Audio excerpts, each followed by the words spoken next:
donc l'équipement qui n'est pas dans le kit, bien sûr, c'est la gamelle, un fait tout classique. Là, j'ai mis 4 litres d'eau qu'on va passer à 72 degrés. Donc prévoyez un petit peu plus grand, parce que quand on va mettre le grain, plus le rinçage, quand ça va devoir bouillir, etc. tout à l'heure, voilà, prévoyez un petit peu plus grand pour être tranquille. Voilà, donc on va se transférer le grain dans le sac à cuisson.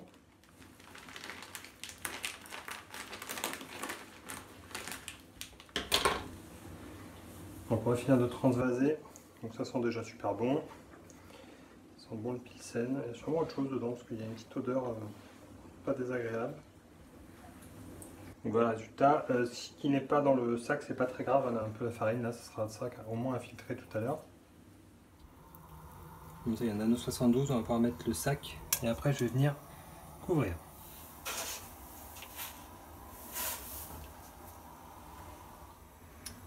Voilà, donc je crois que mon grain n'était pas assez humidifié. Du coup, j'ai vérifié combien de litres j'avais mis. Et un peu comme un couillon, voilà, j'ai utilisé ça. Je pensais qu'il y avait 1 litre. En fait, c'est un demi-litre. Voilà, c'est un peu l'avantage de la Broomonk, c'est qu'elle est toute graduée.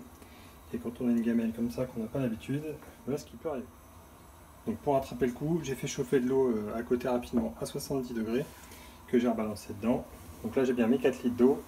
Et donc mon kilo 5 je pense de grains qu'ils ont dû mettre avec.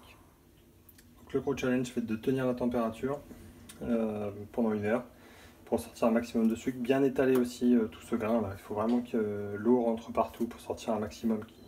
Vous allez voir, ça infuse assez vite, très vite ça sentira un petit peu le miel. Ça c'est plutôt bon signe. Quand je dis très vite, c'est au bout de 5 minutes, ça doit déjà commencer à sentir le miel et le sucre. Donc voilà, comme on s'est dit, en plus de contrôler la température régulièrement, moi ce que je fais c'est que je retourne carrément mon boudin de grain, comme ça sur la température c'est plus homogène. Hop, et ça me force surtout à venir casser, vous voyez, le grain en faisant tourner. Je fais des petites rotations, voilà, ce qui remet bien le grain un petit peu partout. Bon, 65 degrés, plus ou moins 2 degrés, c'est un peu chaud à tenir, mais voilà, il faut contrôler souvent. Voilà, j'étais à 62 à l'instant, donc on rechauffe un petit peu, je vais remonter à 66, 67, rééteindre, etc. Voilà, il va nous rester 10 minutes. On va commencer à mettre de l'eau à chauffer, donc 4 litres. Donc c'est pas 2 fois la blague, hein. La première fois mettre 2 litres c'est marrant, la deuxième sera un peu moins. Donc 4 litres d'eau qui va servir au rinçage tout à l'heure. Voilà, autre accessoire dont vous allez avoir besoin, qui n'est pas dans le kit, mais bon on a tout ça à la maison. Voilà, une passoire, comme ça je pourrais mettre mon sac à grains dessus et bien venir rincer. Donc ces 4 litres d'eau là, le grain va être dedans et on va pouvoir venir rincer. Pour ceux qui ont l'habitude de suivre mes recettes, ils voient que là il n'y a pas de mash-out. On va faire une sorte de mash-out juste au rinçage. Bon, pourquoi pas, après on est sur des petits volumes, donc j'imagine que ça suffit. Voilà, donc ça cuit pendant une bonne heure. J'ai de l'eau à 77 degrés ici. Et on va pouvoir préparer le rinçage. On égoutte bien le sac. Ça sent super bon. Ça sent le sucre à plein nez.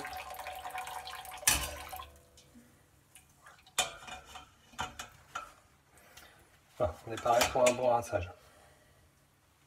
Voilà, le but du jeu c'est d'en mettre un maximum sur le grain, puisqu'on cherche à rincer le grain. Voilà, on va pas trop vite, pour plusieurs raisons, on essaye de ne pas se brûler. Et comme ça passe bien à travers. Voilà, le truc qui doit arriver souvent, c'est un récipient trop petit. Donc ce que je vais faire, c'est que je vais prendre un deuxième récipient pour bien rincer cette partie-là du grain. Je vais venir retransvaser dedans, parce que là j'ai quand même un mou qui est assez sucré déjà.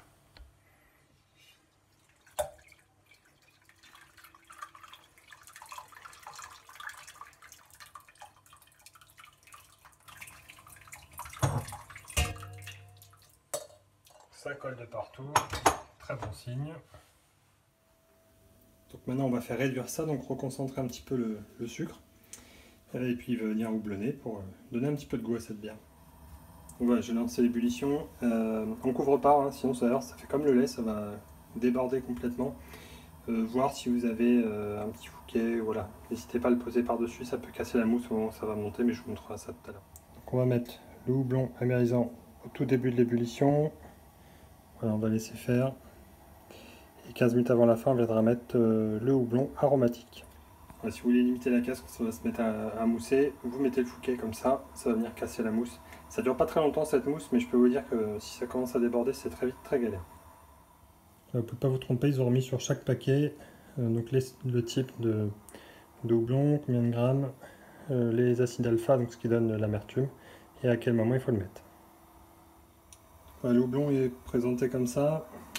Plusieurs petites astuces, hein. Soit vous le mettez dans une boule à thé, c'est vrai qu'il y en a partout, soit moi ce que je vais faire c'est que je vais respecter la recette, hein, donc il recommande un whirlpool, donc vous savez, on fera tourner et on laissera faire et vous allez voir que tout va finir au milieu, on va laisser décanter. Et moi ce que je fais souvent dans mes recettes c'est, déjà j'utilise des boules à thé ou équivalent et à la fin en fait je laisse décanter dans le seau, donc là dans ce cas de la Dame Jeanne. Donc le premier houblon c'est pas très grave de le mettre un petit peu plus longtemps parce qu'on joue que sur l'amertume, donc plus vous allez le mettre longtemps plus il va être amer, bon dans la limite de ces acides alpha. Et au bout d'une heure, je pense qu'on aura quasiment tout extrait, donc ça ne changerait pas grand chose. Par contre, le deuxième, il va être sur les saveurs, donc faites attention, vraiment mettre à 15 minutes avant la fin que vous estimez. Si vous décidez d'aller plutôt sur 1h10 ou 1h15 d'ébullition, déduisez les 15 minutes. Ne mettez pas une demi-heure l'aromatique, vous allez fusiller tous les arômes. Allez, c'est parti pour 1 heure, on met l'amérisant. Voilà, avec le petit risque de débordement dont je vous parlais. Hop, il faut être bien prêt. J'attends de redescendre un petit peu. Les bulles n'attendaient que ça en fait. Bon voilà, ça fait 45 minutes que ça bout. Ce qui va me faire décider si je mets mon blanc aromatique ou pas, c'est plus le volume. Ça me paraît encore un peu élevé. Donc là on a fait 3/4 d'ébullition et vous voyez, ça a bien descendu. Mais je crains que je sois au-dessus de 4 litres, donc je risque de pas être à la bonne densité. Donc je vais laisser 5 minutes de plus et après je mettrai mon houblon aromatique. Allez, on n'est pas trop mal. On va mettre du coup 15 minutes d'aromatique. Voilà, ça paraît cohérent. Je pense que ça va tout rentrer dedans. Flavien nous le dira. Hein. On va mettre 15 minutes à fond, ça va encore réduire un petit peu. Et on devrait se rapprocher du volume final. Donc on est dans la dernière minute d'ébullition. Point critique, hein, là, faut que tout soit prêt. Parce que là, on va mettre à refroidir le plus vite possible pour éviter toute forme de contamination. Donc un whirlpool, pour ceux qui parlent anglais, c'est tout simple, c'est qu'on va juste faire un tourbillon.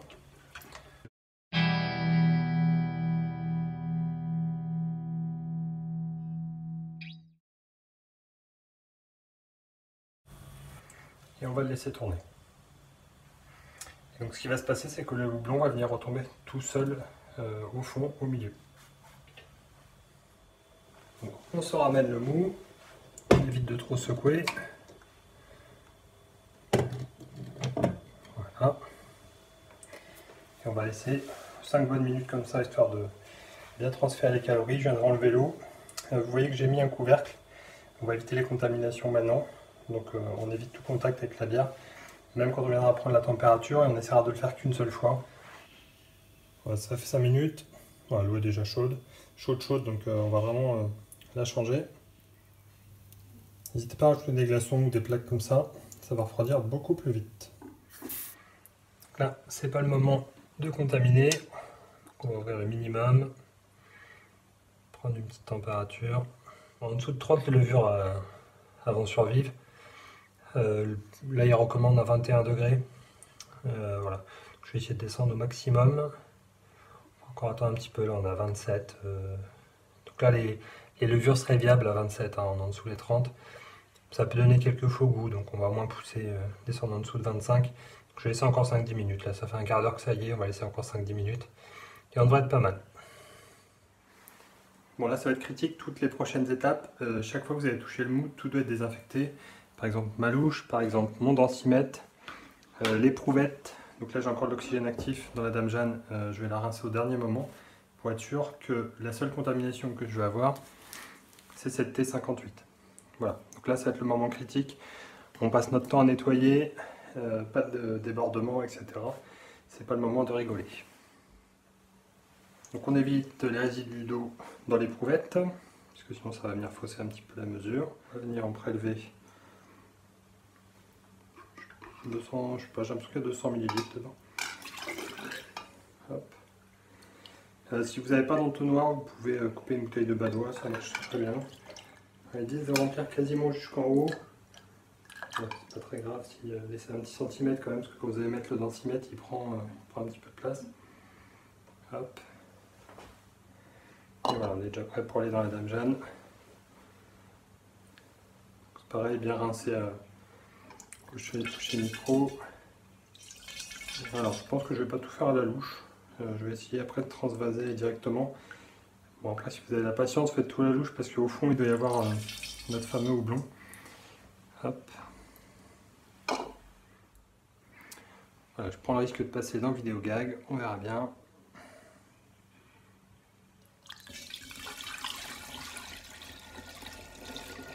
Alors si vous voyez que ça mousse, c'est plutôt bien, ça va l'oxygéner, ça va permettre de nourrir les levures.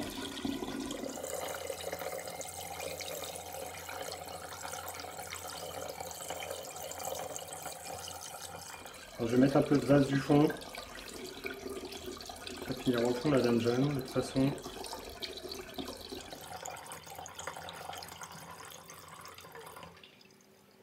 Bon, on va tout mettre. Et je pense que de toute façon tout va finir au fond. Ce serait dommage de gâcher. Voilà, moi je vais essayer quand même le pavé. Voilà, on est un petit peu au-dessus des 1050. On attend des 1055, donc on peut se dire, bah ouais, finalement on est un petit peu bas, est-ce qu'on n'a pas intérêt à remettre du sucre? Ça peut être un choix, ça va juste vous amener de l'alcool mais pas de corps, donc moi je recommande pas forcément. Surtout que ce qui est possible, c'est qu'on a mis un petit peu plus d'eau que ce qui était prévu. Voilà, donc ça dilue un petit peu la bière. Possible aussi que les rendements n'aient pas été aussi bons que ce qui est prévu dans la recette. Et auquel cas, bah voilà, on se retrouve un petit peu en dessous. Entre nous, j'ai l'impression que c'est un classique. Je ne sais pas si déjà a fini un kit comme ça avec la densité recommandée. Voilà. On verra aussi en volume parce que j'ai l'impression que je suis un peu haut. Ce qui pourrait tout simplement expliquer pourquoi la densité est un petit peu plus basse que prévu. Donc avant de remettre dans la Dame Jeanne, hop, puisque là c'était hyper stérilisé, on n'a pas de problème. On en met un peu de côté pour goûter. Bon, si vous n'avez pas un estomac en béton, on ne goûte pas. Ça sent le houblon à plein nez et le sucre. Voilà, là c'est bien amer, ça va se calmer un petit peu dans le temps. Donc ça c'est un sachet standard de T58, c'est plutôt sympa pour les côtés un petit peu poivrés là. Ce qu'on va faire, c'est qu'on va mettre que la moitié comme il recommande dans la recette, parce que sinon ça ferait beaucoup trop. Hein. Ça c'est même pour 20 litres, c'est ce que je mets souvent. Donc voilà, la moitié suffira largement. L'avantage aussi, vous la mettez au frais, comme ça si dans 2 jours il n'y a pas de bulle, bah, il vous en restera pour relancer. Top. On va remettre un peu pour oxygéner et puis pour bien mélanger la levure. Donc évitez d'en foutre sur le bouchon là. Bon, donc ça c'est un élément critique. Le bulleur, vous allez venir mettre de l'eau jusqu'au trait. Voilà, donc je vais venir en mettre un petit peu. Il faudra venir surveiller un petit peu tous les jours, surtout les premiers jours, parce que ça risque de buller fort, surtout que la T58. Voilà, moi je vais encore la mélanger un petit peu tout à l'heure pour bien qu'elle se dissolve. Le côté vert va disparaître de toute façon. Surtout va finir au fond. Et surtout on va venir mettre un petit peu d'oxydation là-dedans pour que ce soit complètement stérile et qu'on n'ait pas de risque de levure. Enfin des levures qu'on n'aurait pas souhaité. Voilà, c'est fini pour aujourd'hui. Alors j'ai pris les bonnes couleurs parce que le chauffage s'est mis en route, hein. C'est pas la bière que j'ai bu, tout ce que j'ai fait. Donc voilà, on est parti sur 4 litres là, qui vont aller reposer. Je pense qu'on est même un petit peu au-dessus, c'est pour ça que la densité était un petit peu plus basse. On va aller foutre ça donc idéalement dans le noir. Et je pense que dès demain matin ça va bien buller. Donc on va aller mettre ça à température de 20 degrés. Et demain, quand ça bulle, vous aimeriez toucher, vous allez voir, ça risque d'être assez chaud autour. Ça peut monter jusqu'à 30 degrés. Voilà, si vous voulez plus d'infos, n'hésitez pas à vous promener sur ma chaîne. Il y a plein de recettes, de conseils, etc. N'hésitez pas à vous abonner à la chaîne et à laisser un petit commentaire, ça fait toujours plaisir. Allez, bon brassage à tous. Voilà, et comme on dit à la brasserie, vous mettez dessous que con, ça dure moins longtemps. Et dans le premier cas, surtout, vous pouvez vous abonner, c'est écrit juste en dessous.